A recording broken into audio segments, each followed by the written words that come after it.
It's Monday, January 6, 2025. I'm Albert Mohler, and this is The Briefing, a daily analysis of news and events from a Christian worldview. Well, even as Americans and others around the world are now turning from the holiday observance, especially with Christmas and the New Year, we're also looking at the fact that giant headlines emerged over the period between when we began the celebration of the Christmas season and now as we are into the year 2025. And at the very top of that list in terms of the American agenda has to be the death of former President Jimmy Carter at age 100. I did a special edition of The Briefing during that Christmas break that was dated December the 30th of 2024. I would commend that to you. I will also say we're going to be coming back to the historical context of January the 9th, that's Thursday of this week, as a national day of mourning and the date of the state funeral of former President Jimmy Carter. And we're going to be talking about the significance of those kinds of events, why a state funeral is different than other funerals. And we're going to be talking about the continuation of the Christian legacy in terms of that service, whether or not it's acknowledged by the secular world or not.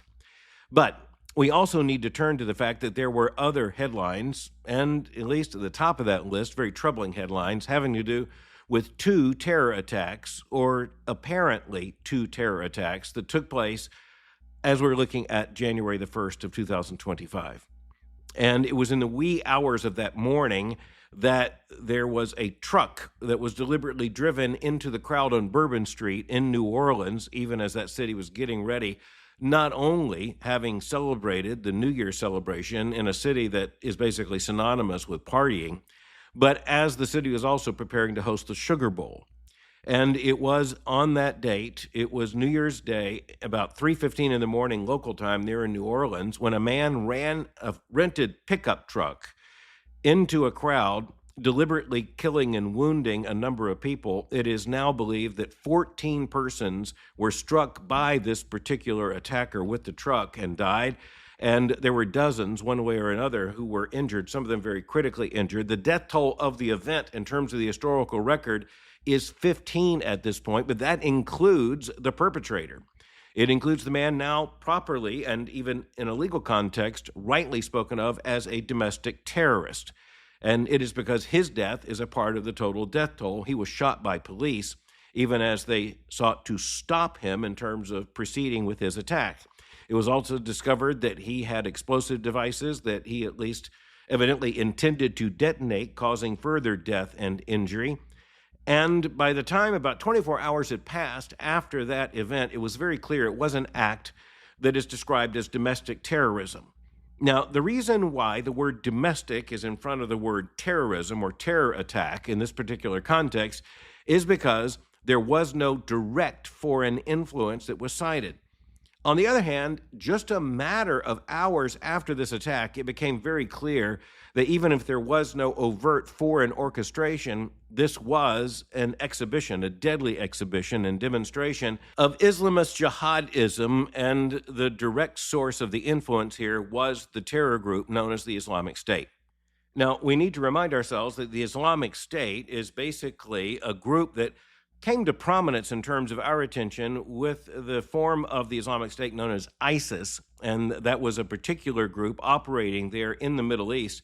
And even as ISIS was largely neutralized as an individual military unit, the fact is that the ideology of ISIS and the virus, basically, of Islamic terrorism and the claims of the Islamic State and the historic aims of the Islamic State, as it's known, this is a group that continues, and they continue to influence persons. And here's where modern technologies like the internet are turned into basically missionary avenues for Islamic terrorism.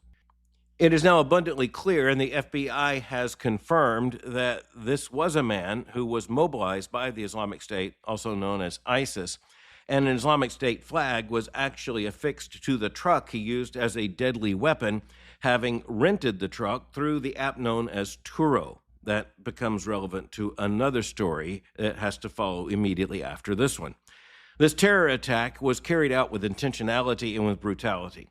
You have a man who deliberately drove this rented truck around barriers, most importantly police cars that have been put in the place, And he went onto Bourbon Street there about 3:15 a.m. and tried to hit as many people and thus injure and kill as many people as possible. And he was quite successful, tragically enough, in terms of that attack until he was stopped by New Orleans police. Shamsuddin Jabbar was formerly one who served in the United States military, serving in the U.S. Army, and identified as, quote, a decorated Army veteran who, at the time of the attack, held what's identified as a $120,000 a year job. With a private firm, he held the title of Senior Solutions Specialist. Evidently, he had been unraveling. The New York Times describes the path leading up to the attack as a path of isolation and radicalization. In a series of videos that really came to public attention after the attack, tragically enough, it became clear that Mr. Jabbar had considered killing many members of his own family, but instead turned to this attack there on Bourbon Street in New Orleans. And he was seeking to make a statement, including the fact that he wanted others to, quote, witness the killing of the apostates. Now, as we're looking at this, we do need to recognize there are intermingled questions here. We're looking at a tangle of ethical and worldview questions that demand our attention. For one thing, we see the fact that there is undoubtedly the continuing threat of Islamic terrorism, and not only out there somewhere around the world, but right here on the streets of American cities.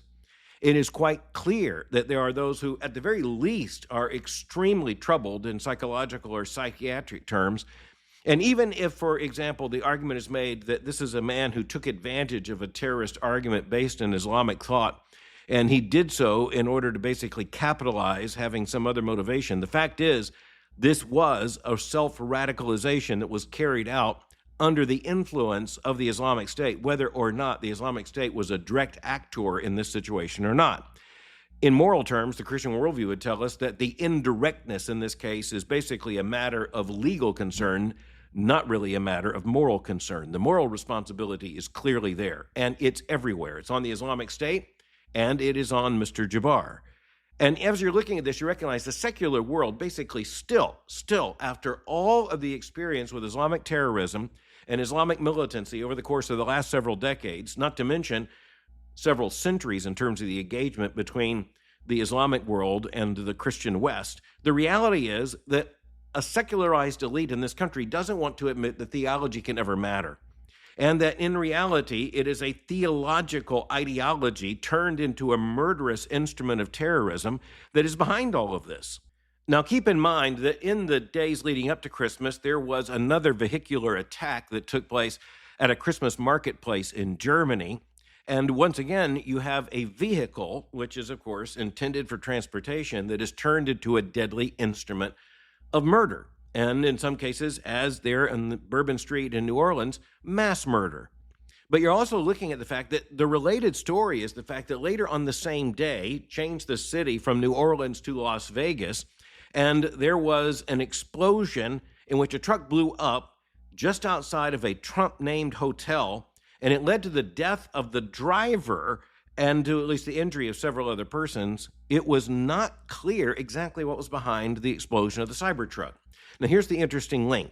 Both of the men involved in carrying out these particular events, we'll just use the word event for just a moment, carrying out these acts, they both had experience in the U.S. military and at least at some point had served in the same base or at the same base by assignment. It is also clear that there were links about the date, January the 1st of 2025, and there was the fact that both of them had used a vehicle in the commission of their acts, and both of them had used the same app in order to arrange for the rental of the vehicle. Now, one took a truck and drove it into a massive crowd on Bourbon Street in New Orleans. The other seemingly filled the Cybertruck with explosives, and just before setting it off with some kind of mechanism, he shot himself. In any event, he was the only fatality in the attack. But you can understand why. You had national security, police, and law enforcement officials who immediately went to the conclusion that the use of the same app, the common background in the U.S. military, there must be, with a common date, there must be some very, very clear parallels that are at least seemingly suggestive of some kind of link. But it is interesting that within just a matter of hours, major law enforcement officials in the United States came back to say, we do not see a link.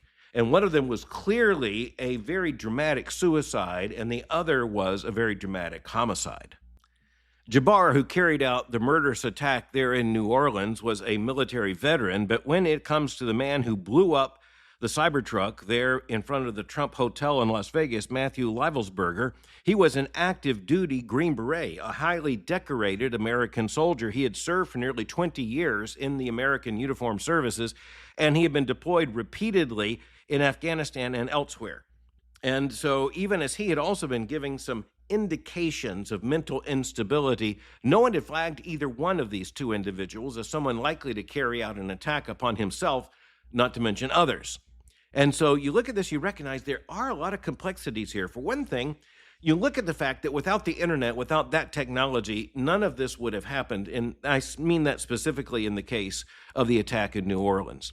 The mobilization by ISIS is something that didn't take place by, say, long-distance telegram or telephone call. It didn't take place by some kind of postal service. It took place because of the internet. And the internet has opened up a vast ocean, not only of filth, but it has opened a vast sea of terrorist information.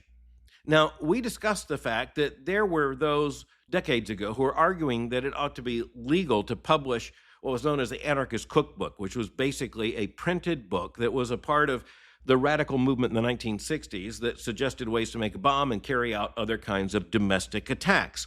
They used the free speech argument. But all of that now seems rather quaint when, whether on the active internet in terms of publicly accessible pages or in the netherworld of the internet, where you have the dark internet, the reality is, one way or another, if you're looking for this kind of material, you're probably going to be able to find it. And if you are looking for ISIS, you can count on the fact that ISIS is looking for you. And when you look again at this, you notice that the secular world around us just can't handle the fact that this really is a theologically motivated terrorist act.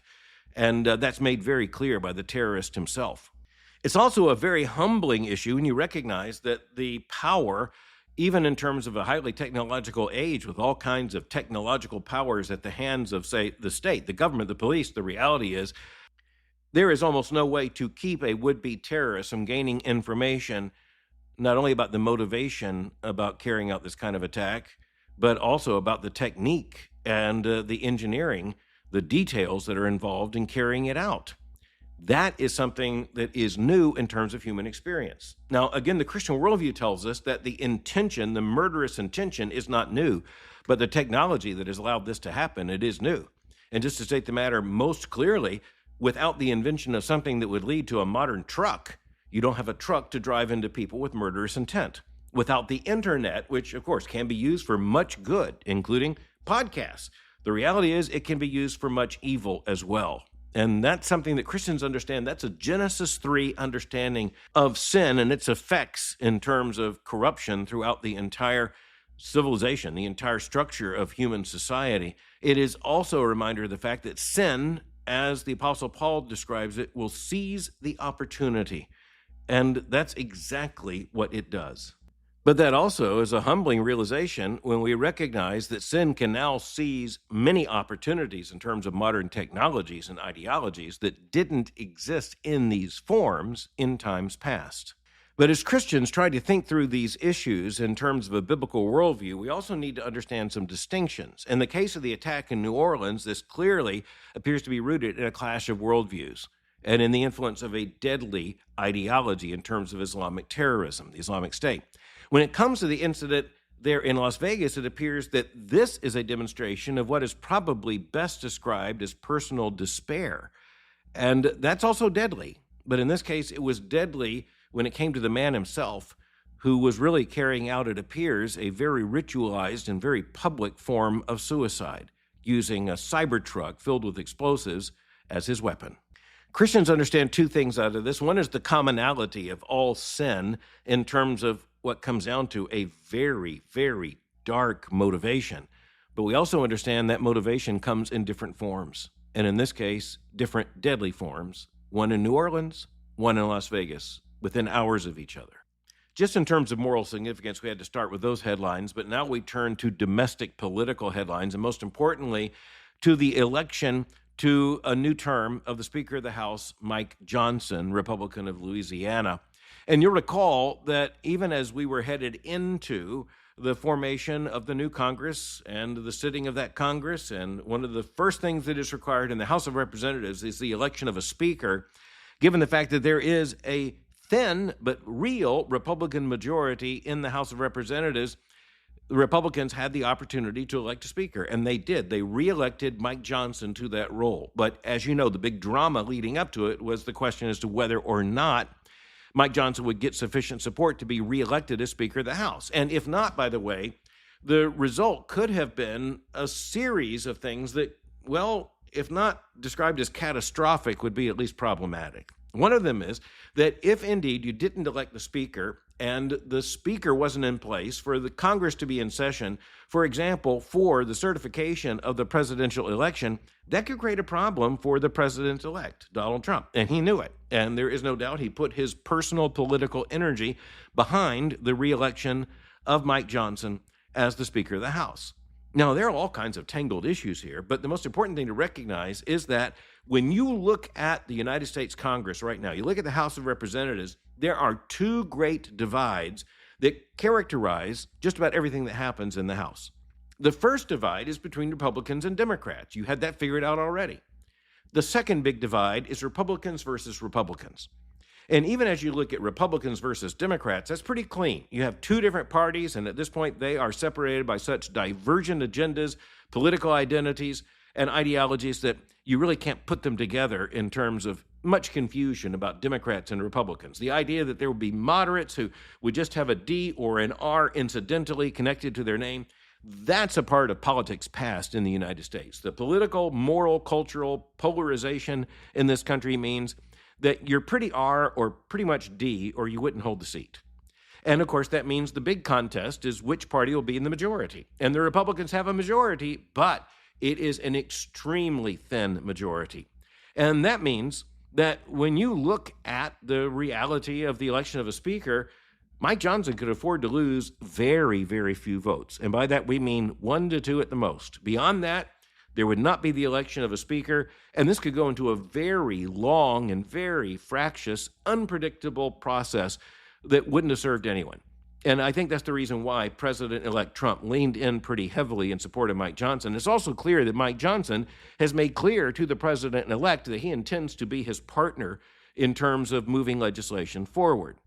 The same thing is true, by the way, with John Thune, who is the new Republican majority leader in the Senate.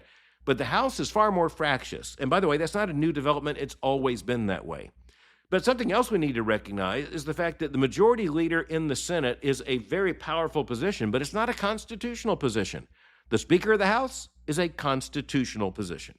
Well, here's the strength of what Mike Johnson can say. He can say that he was elected again as Speaker of the House, elected in order to be Speaker of the new Congress, and he was elected on the first vote. And that's a happy story. The less happy part of that is that there were 3 votes that were withheld, and basically Mike Johnson had to put a delay on the closure of the vote in order to persuade at least 2 of those 3 to vote for him so that he would have the majority necessary to be elected Speaker of the House. And so in the cloakroom there behind the rostrum, at least some kind of negotiation took place in which at least 2 out of the 3 came out and voted for Mike Johnson as Speaker, thus giving him the role, and the House can now move on. But the question is, of course, for how long? Because being elected by this kind of process with that thin of a margin, the reality is that the signal is sent to the Speaker of the House that every single vote, every single day is a test to whether he will continue to have sufficient support to continue in that job. Of course, you see something else in this. You see the fact that President-elect Trump, at the very least, did not want to have a fractious debate and headlines about who would be the Speaker of the House when he is doing his best to direct energies towards putting together a new administration for Inauguration Day, which, let me just remind you, is just days away. The president-elect would not have been well served by the failure to elect a speaker, but even as the House now has a speaker, recent history has indicated that it can unmake a speaker about as fast as it can make one. And so we're seeing a redefinition of the power structures in the House of Representatives. Again, the Speaker of the House is a constitutional role, but the politics behind how an individual is elected Speaker of the House, that turns out to be very, very interesting. We're going to have to follow very clearly the intra-Republican debate and struggle over many of these issues, including the definition of the party and the legislation in terms of its content. And there are some real differences. For one thing, you have some Republicans who don't want to basically make spending limits the most important issue. They're more interested in other agendas. And then you have some, such as, say, Texas Congressman Chip Roy, who's made very clear he's not going to budge off of his agenda to reduce genuinely, substantially, federal spending. Now, that's not going to be an easy thing to pull off, but you are looking at people, all of whom will say they want to cut spending, but when it comes to actual spending bills, it turns out that fewer of them really want to cut spending when it might cost them key political support. And by the way, one of the most interesting things is how the Democrats put some of the funding from the massive spending bills that were undertaken by the Biden administration, they put some of that massive federal spending in congressional districts held by Republicans, not to be nice, but in order to make it extremely difficult for those very same Republicans to come back and constrict the spending, because it might lead to less government money flowing into their own district and fewer jobs undergirded by that federal largesse, or at least arguably supported by that federal funding. In other words, they tried to put in a suicide pill when it comes to Republican intentions to, in any sense, meaningfully reduce the national debt or the national budget, either or both. But that leads to another big question we need to think about and focus on the days ahead, and that is, what does it mean that we will now have a Republican president, a Republican majority in the Senate, and a thin but real Republican majority in the House of Representatives? Now, if you just look at the numbers, you would think, well, now this is similar to the situation in the British Parliament, where the Prime Minister, by the very fact that he is the head of the majority party, conceivably he or she can't lose a vote. But as you know, sometimes they do. And when it comes to the American system, it is a bit different. And in this case, even though you have a Republican president coming into office and you have a Republican majority in the House and a Republican majority, and even more substantial Republican majority in the Senate, there is still a problem, because most of the bills that will be considered in the United States Senate still must get past the filibuster. And that means must gain 60 votes. And even as there are 53 Republican senators, 45 Democrats, and 2 independents who basically vote with the Democrats, so say it's a 53-47 split, it takes 60 votes to move most legislation. So the interesting thing is how this is going to play out with some of the biggest controversies, not so much in the House, but I think you can predict at this point that many of the most explosive controversies are going to be in the Senate. Then the big question is, once the Senate comes to some kind of consensus that can achieve 60 votes, what is President Trump going to do with that? And what will the Republican House of Representatives do with that? If you are interested in these things, and I trust as listeners to the briefing you are, you can count on the fact that we are in for a very interesting, very explosive, very immediate lesson in civics in the United States, and that is likely to begin in week 1 of the Trump administration, which is going to come quickly, so get ready. But sometimes the big story behind the story in politics is not so much the clash of parties as it is the continuation of certain forms of civility, even something that can be described at times such as respect and kindness. Buddy MacKay, the former governor of Florida, died just in recent days at age 91. Here's what makes that story really interesting. Buddy MacKay was not elected governor of Florida. He became governor when, after serving as Governor Lawton Childs' lieutenant governor, when Lawton Childs died on December the 13th of 1998, well, all of a sudden, Buddy MacKay, the lieutenant governor, became governor of the state of Florida. And he remained governor for all of 23 days. Okay, here's where the story gets even more interesting.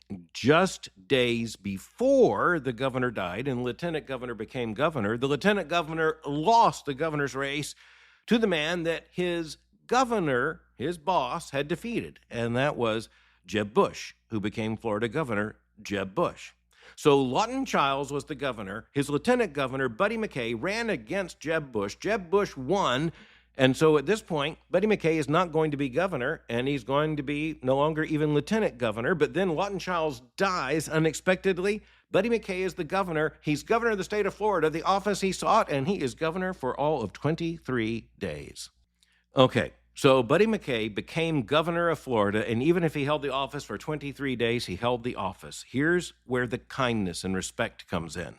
The newly elected Republican governor, Jeb Bush, took office, and years ago, a Florida legislator told me what happened. Because Buddy MacKay had been governor for only 23 days, the question is, do you hang an official oil portrait of a governor of Florida who served for 23 days and was never elected? And inevitably, the question fell to the incoming governor, Jeb Bush, who had defeated Buddy MacKay in the gubernatorial election. And I was told that when he was confronted with this question, Governor Bush said, well, here's what you're going to do. You're going to hang the full-size portrait of Governor MacKay. Because after all, it doesn't matter how many days or years he served. He was constitutionally the governor of Florida and deserves to be honored as such. You also have to give to the now late governor a great line out of politics. When he was asked why he lost the election, he said, quote, I got out of politics because of illness. He then went on to say, the voters got sick and tired of me, end quote. Let's just say that it's rare to hear that kind of candor from a politician. Thanks for listening to The Briefing. For more information, go to my website at albertmohler.com. You can follow me on Twitter or X by going to twitter.com/Albert Mohler.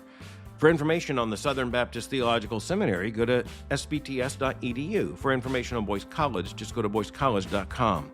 I'm speaking to you from Davenport, Florida, and I'll meet you again tomorrow for The Briefing.